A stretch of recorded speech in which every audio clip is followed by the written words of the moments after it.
welcome to HCS Connects. I'm Kelly Gorel with Hampton City Schools. Today we have James Bailey and Warren James with us, who are from our Safety and Security Department within the school division. So welcome to HCS Connects. Thank you. Thank you. You know, and it's great to have both of you here today, as there's been a lot of talk of safety and security throughout our community and throughout our region and the nation recently. So we thought it would be a great idea to bring you gentlemen here to sit down and really talk about what we have as far as our layered approach to safety and security in Hampton City Schools. So James, I'll start with you. Before we get into everything we have in Hampton City Schools, give me a little bit about your background. Well, I started out as a police cadet here in Hampton, and was going to college at the time locally, and came on full time as a police officer in Hampton. Did that for about 6 years, and during that term I ended up into the school resource officer program with the police department. And I was actually the first school resource officer kicking in high school when we were just starting that program in the early 2000s. So been doing school safety for quite some time. And school resource officers, which are Hampton Police Division officers, that's correct, that are in our school buildings, that's often a question we do receive. Do we have SROs? Right. So we've had SROs within our schools for decades now. I mean, right. If you said early 2000s, and in all honesty, at the high school level, it was probably like the late 90s, correct? Right, yes. So late 90s, we had SROs at all 4 of our high schools. When did we kind of then assign full-time SROs to the remainder of our secondary schools, our middle schools, our pre-K through 8? It's probably about 3 years after that, and then we migrated to make sure that we had them at each of our high schools and middle schools. When I first started on, I was assigned to a high school and middle school, and then we expanded that program. And currently we have 13 dedicated school resource officers at our schools and 3 supervisors. I mean, we've expanded the program over the years. So we've expanded it over the years, but it's definitely something that has been within our buildings for, like I said, quite some time. Over 2 decades. Correct. Yeah. So Warren, and then what is your background? Background is a retired Marine, disabled veteran. Came home here looking for a job. I said it's time to give back and come back to the school district where I graduated from, Bethel High School, 1981. And started driving yellow school buses and trying to get CDLs, start my own company possibly, and seemed fit to go a different direction. I made a connection with kids that I didn't know I had. And from there, on the bus, made a bond with the students. Next thing you know, I'm being asked to come in the building and be security at Davis Middle School. And I remember it was 1995. Sue Edwards and Carol Mann. And before I could leave the interview and get down the street, they called me, told me I had the job. So, and it took off from there, from security. Well, at that time we were called staff aides. I was going to say that's different than an SRO. That's correct. Because our SROs, again, are our Hampton Police Division, but these are HCS employees who also assist with security that are in our buildings. So you were called, what were you called in the mid-90s? Staff aides. Staff aides? Yes, and we did that underneath that title for a couple of years, and then finally, after looking at state laws and different things, we became, after monitoring off another district, also became school security officers. And that was about early 2000s, 2003, give or take.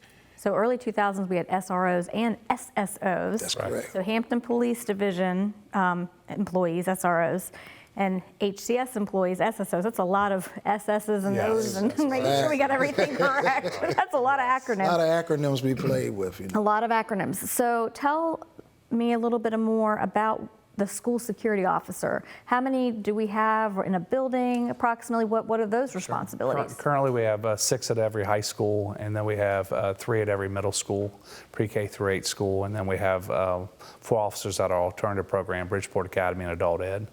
And their daily tasks are anything from checking perimeter of the building, making sure doors are locked, to monitoring our camera systems, networking with our kids to make sure they're in the right areas they're supposed to be, and just overall general supervision and safety of the school. I mean, they stay busy. They stay busy.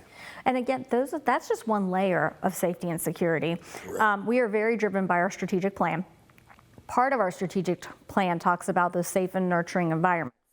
And safety and security really goes hand in hand with those safe, nurturing environments. And so what are some of the things that we've had in place for a very long time as part of that plan and how we do business in Hampton City Schools? Well, a lot of things with the school security itself, especially when we got the school security officer status, was the best thing we could do because it gave us where it was almost no ceiling where we could go for our training. So the first thing you get them trained. That way we're abiding by state law and what we need to do. After getting them trained, making sure when they're trained properly, so when they go into different schools, they know how to approach a situation, because you'll have school law versus street law. And it's just as simple. Some may differ between the two. So making sure they're properly trained, getting the proper training, threat assessments, ALICE training, things like that. And that's been in place for quite a while now. Correct. What are some other safety layers that we've had in place within our buildings for quite a while that's not new to us in the last year or two? Well, I think the biggest thing is we conduct a lot of drills. We do fire drills, lockdown drills, earthquake drills. You name it, we do it. Shelter-in-place drills, yes. You name it, we do it, and we follow state guidelines too. And we just got done with doing a tornado drill in March for the statewide tornado drill. So we do a lot of drills with staff. We've conducted canine searches for decades now. We've been doing that with the Hampton Police Department when the program first started, with a couple of the truancy officers through the police department. But currently, we're continuing to do that. We've actually purchased a narcotics dog for the Hampton Police Department for them to assist us with just general sweeps of our schools. And we've also started working with American Canine Interdiction with James Overton and his group, and that's been instrumental too as well. They have weapons detection dogs that come in and conduct passive sweeps at our schools, and we do that at every level now, high school, middle school, and elementary school. Well, and I want to back up just a moment, because I've been with the Hampton City Schools for a little over 5 years now. So when I came to the division, I was actually very surprised that the school division owns its own narcotics dog. Right. That was not something that I had experienced in my past school division or other divisions that I was knowledgeable about. Right. Yes, there have been, even whenever I was in high school, I do remember those narcotics dogs coming in and doing Right. sweeps. So that's been going on for decades as well. Sure. But again, it was in collaboration with that local police division, where we have our own dog. It's part of our budget Right. process. And it's still handled by somebody from HPD, but it's more accessible to us if we need it. That's so right. that was something I was really surprised about, when I was diving into the safety and security of the school division in regards to communication, like, wow, we own a narcotics dog. Right. Like, that's very unusual. It's good for the police department too. They support us. They provide a handler to us, and maintain the dog and all the training and all that stuff. But it's nice that we know that there's a dedicated canine that we can call up any time. And the same with American Canine Interdiction. They've been great. We've been able to call anytime that we needed to, if there's a particular incident that we needed to have dogs out to do just general sweeps of cars and perimeters and things like that. So Well, and they're great. something that's newer. So we'll get Right. into newer in just a moment. Sure. I really want to kind of look at, like, these are practices that have been going on for quite some 5, time. 10, 15, 20 Correct. years. So we're talking SROs and SSOs well over 20 years. A narcotics dog that we own well over 5, if not close to 10 close years. to a decade now. 10 years. We've been, we've had cameras, internal and external in our Right. buildings, but we've beefed that up and added more and more through safety and security Right. grants. But we've always had cameras in place for the last few Yes, ma'am. decades. Right. Tell us a little bit also, we've had the buttons where you buzz into the schools and a Raptor system. So what are those safety measures? The state's been instrumental because they've provided state equipment grants for close to 10 years. It's been wonderful for us to seek those grants to use that money to expand on what we're already doing. So we've added our Raptor visitor management system, which allows us to track visitors and guests in our school. It also checks for sex offenders to make sure that the sex offenders are not coming onto the property.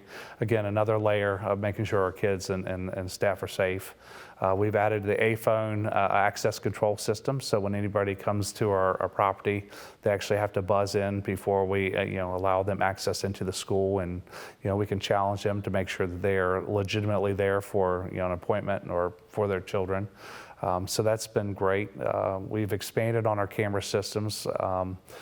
For years, we had a certain amount of cameras, but we've really expanded the amount of cameras and upgraded server systems. And we've added panic buttons at all of our schools too as well that go directly to the police dispatcher immediately, as well as to our SROs, so we can have a quick response, not only from the officers that work the district out on the streets, but our own school resource officers to the police department. So that's important to know. So we want quick response and support from them.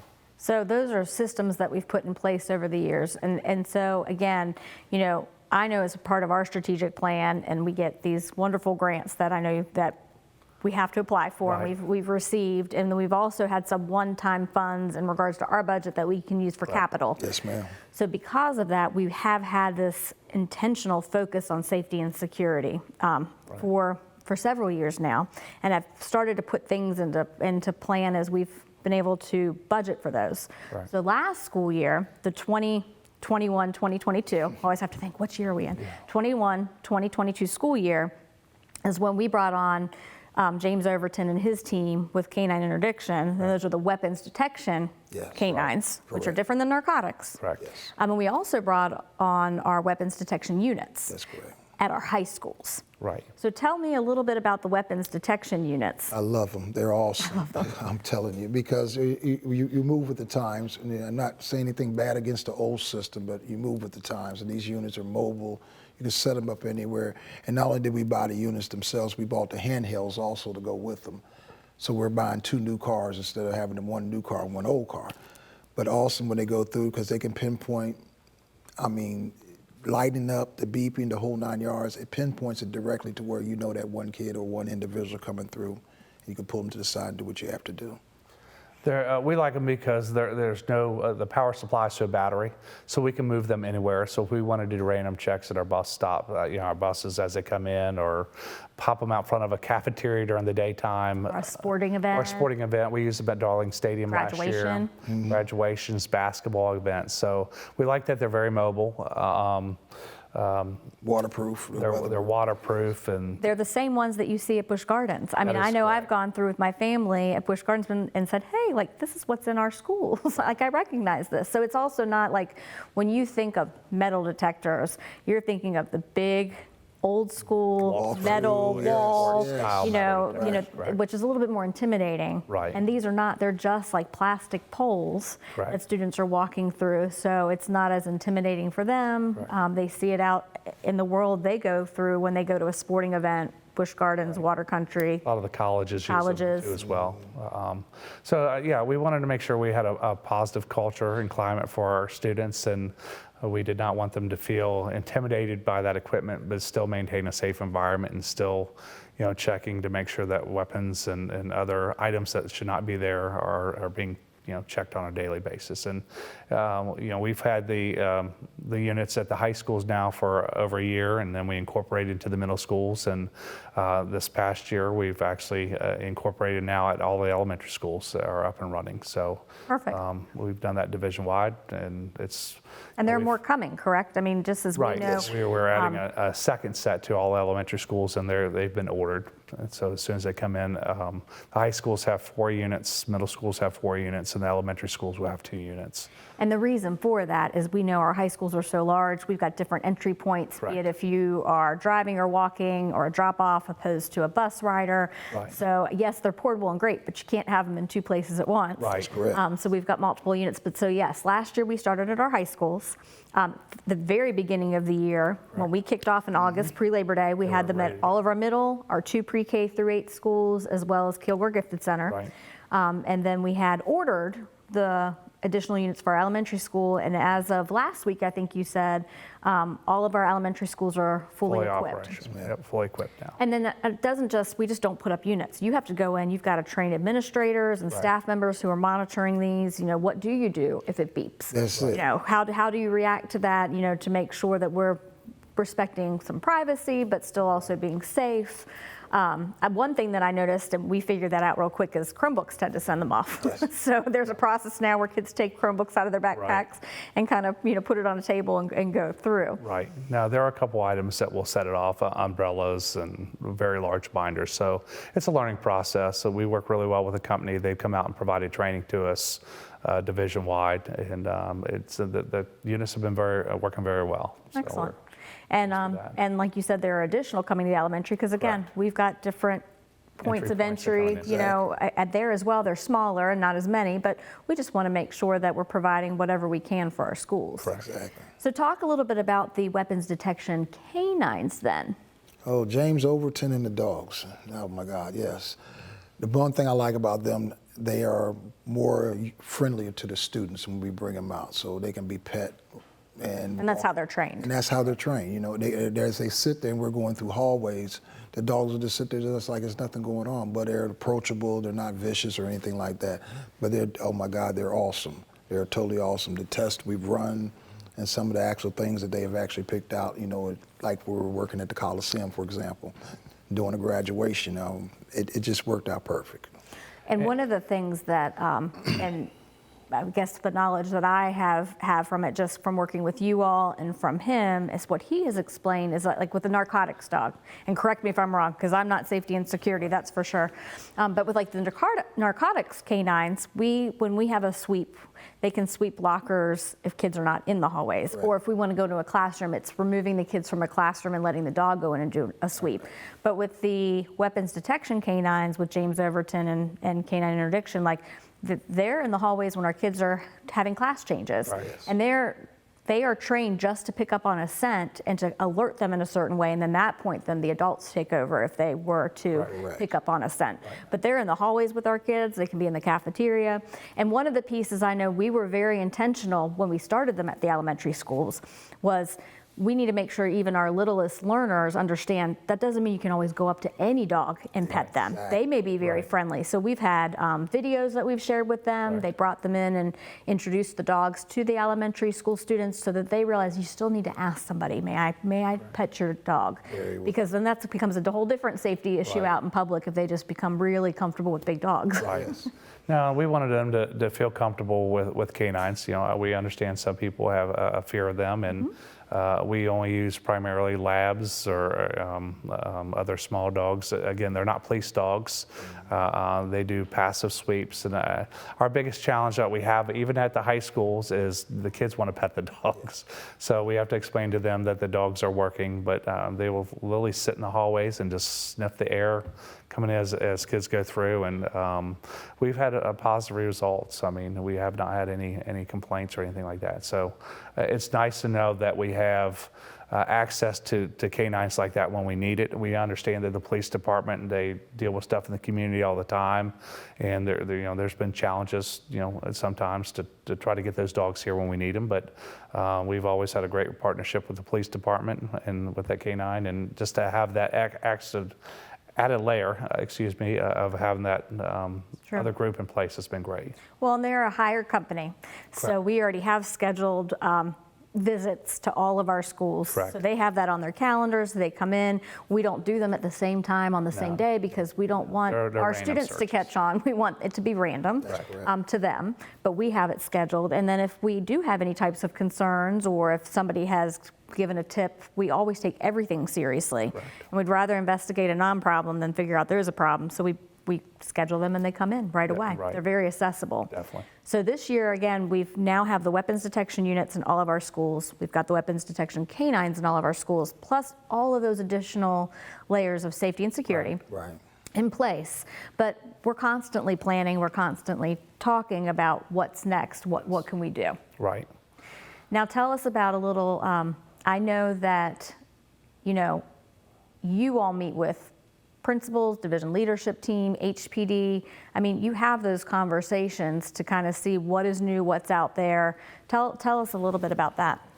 Right. Go. Yes, sir. No, I mean, we have routine meetings with the police department and actually with the American Canine Interdiction with James Overton, just talking about that, what's going on in the neighborhood, what's trending out in the community, just to make sure that we stay a step ahead. If we get complaints or concerns, and we need to work with the police department to go out and support us and investigate matters after hours, we have that great relationship with them and the SRO supervisors to be able to do that. I mean, we are definitely proactive and not reactive, and you have to do that, especially with everything going on in social media these days too as well. just to be on top of things and make sure we have a safe environment. And that's 24 hours a day. We have our Safe School hotline. That was going to be my next yeah, question. for I was going Hampton to City say we Schools. definitely need a little bit of information as we go ahead and wrap Correct. up. As what is our Safe School hotline? Well, our hotline is available 24 hours a day, 7 days a week. There's 4 ways to communicate. You can call in anonymously. You can send in a text message. We have it on our website for Hampton City Schools, and then there's an email that you can send in. And you can put in as much information as you want. If you want to remain completely anonymous and just want to provide a tip, you can do that. If you want us to help follow up and contact a parent or a student back, we will do that too as well, depending on the information they have. And our department handles those phone calls 24 hours a day, 7 days a week. We have a layered approach, so if I'm unavailable or out of town, Warren's available, and members of our IT department are available to assist. So we have someone answering the phone call if it's at 2 o'clock in the morning or 8 o'clock in the morning or in the evening. We're there to respond to that. And the thing about it too, as James just said, the texting part is great for the students because they had the fear of their identity getting being photoed or whatever, being exposed. They gave them a comfort that they could text, Right. send something confidential, not having to worry about coming back to them or find out who they were. So that's a big comfort with our students right now. They love it, and it's working. It's working. Well, and you've shared, even with that tip hotline, we've gotten citizens that have said, "Oh, the light's out at one of the schools." Yeah, I mean, right. so Oh, it's yes. not just like, "Oh, there's a weapon that crisis events. or crisis." It's Right. you've kind of received a whole variety of Right. Citizens, anybody, Right. That's the great thing about it. Anybody can use it. We've had parents call in, the school flashing zone lights Are on out. occasion. A light bulb will go out, and we'll have calls on that, which is still a safety concern to us. It is. Want to get that corrected and work with the city to get that. But it's nice to know that it's available to them any time of the day. Well, as we wrap up, I appreciate both of you very much for being here and just kind of going through those safety and security measures. We're by no means perfect. No one is. No. You Right. can't predict the future. We have no idea, what's going to happen tomorrow, but we know that at least we've got systems in place and they're strategic and they mirror our strategic plan so that we can hopefully get out ahead and be proactive and Right. not be reactive in a sense to any type of crisis. Right. So again, not perfect in nature, but still building, constantly looking, communicating. And so very much appreciate that. Great, thank you. Thank you. Well, thank you both for being here. And again, if anybody ever wants to go see all of our safety and security measures, they're right there on our website. It's underneath your department, under security, and they can go and there's the whole list of all the different things, some videos they can check out. And one other thing I wanted to point out before we wrap up, it's not just about safety and security. We've also, as a school division, made sure we've put systems in place in regards to staff, students, and their families, like students' families members, staff family members, like if they need assistance with any kind of mental health issues or substance abuse. So all of that information's on our website also in regards to Care Solace, things that we've made sure we've intentionally put into place for the safety and security of everyone. Right. Yeah. Definitely. So thank you both for being here very much. Thank you. We appreciate you. And keep doing the great things that you're doing to keep us safe and secure. Thank you. And thank you for joining us on HCS Connect. Remember, it's easy to stay connected.